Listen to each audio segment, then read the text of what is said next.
We know that our educational systems, no matter how good, have to change to meet the diverse needs of today's learners. As Badran reminds us, with the rapid progress of modern civilization, creativity and innovation with a techno-economic perspective are becoming the major driving force behind the sustainability of economic growth and competitive achievements.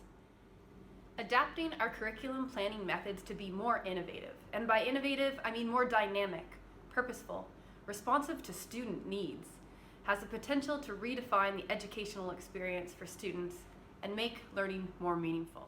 Ellis reminds us, however, that innovative curriculum planning does not necessarily require brand new ideas or practices. Instead, innovative curriculum planning brings new applications of existing approaches. While our teachers have been confident in developing dynamic, purposeful, meaningful units of inquiry that are truly responsive to the student needs, we realized that our math teaching and learning needed to be addressed.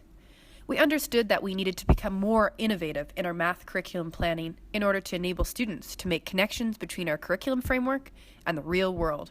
We needed to, as Ginny Newman calls it, create thinking classrooms in math, too.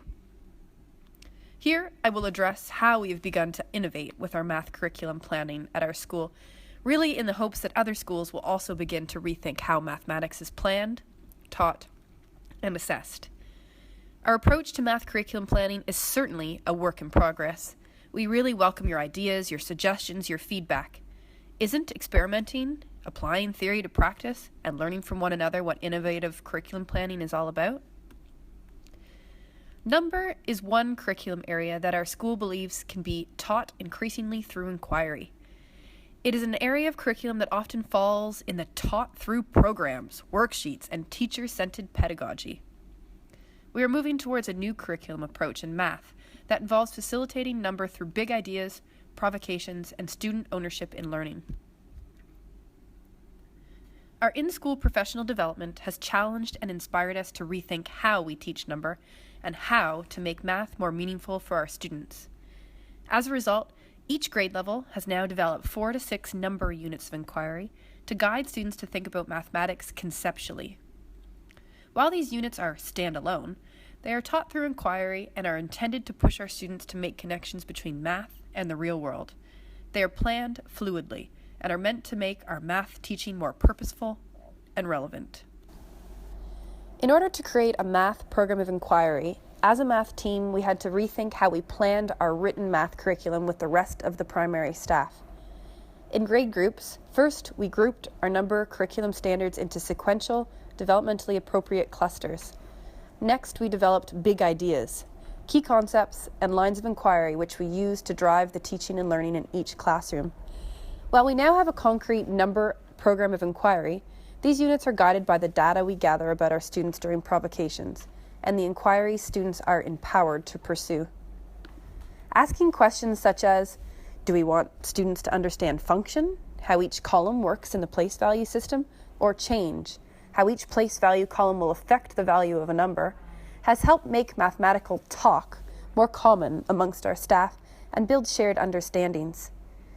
Diversifying these reflective curriculum planning feedback groups outside the normal grade groupings, as well as involving student support services, has helped build a collective responsibility for each grade's units, and to see our students on a mathematical continuum using the PYP scope and sequence, rather than just meeting grade level standards.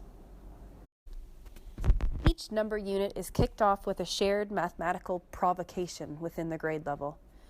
At our school, these provocations have included drama scenarios, picture books, songs, agree or disagree statements, games, role play, building challenges, quotes, facts, comics, food, art, manipulatives, and see, think, wonder routines, and more.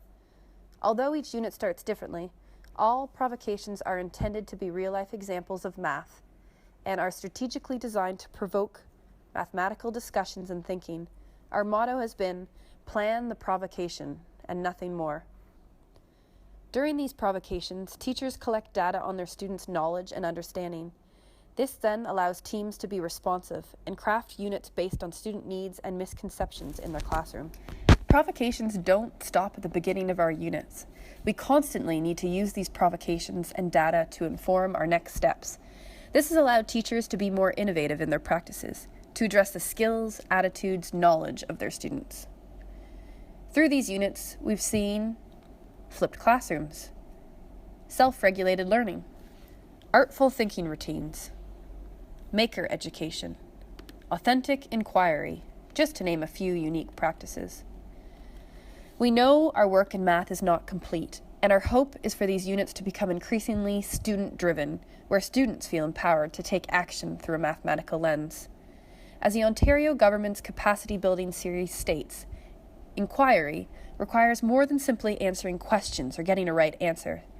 It exposes investigation, exploration, search, quest, research, pursuit, and study. It is enhanced by involvement with a community of learners, each learning from one another in social interaction.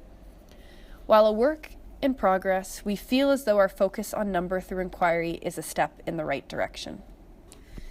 Through inquiry, student energy has come alive. Just look at these engaged learners discuss the simple question, how many times does your heart beat? First, we have like m times 60 equal days. Equal hours, and hours times 24 equal days. But she helped us put them all together to a big number. So m times 60 times 24 times 365 times 100, that equals century. From this one mathematical provocation, learning was differentiated based on student knowledge. Lower ability students approached the question using manipulatives, charts, and received a lot of extra support, whereas higher level students were empowered to seek mentors to extend their thinking. This is a high school math teacher who guided them to how to use the graphic calculator to approach this question based on life expectancy. They used algebra to solve for unknown variables. Community connections were also enhanced when our school nurse became involved, and students started asking questions to adults who walked past the class. This triggered them posing the research question, why do people from some ethnicities live longer than others, which ultimately affected their data. Redesigning how we teach math has made me reflect on what it means to be innovative, a word I previously shied away from. As Chris Weller points out, however, innovation in education can look like a lot of things, like incorporating new technology or teaching methods, going on field trips, rejecting social norms, partnering with the local community. Innovation does not need to be new, but rather needs to build upon what truly works, keeping the learner at the center of what, how, and why things are done in the classroom. What innovative path are you going to lead your students down?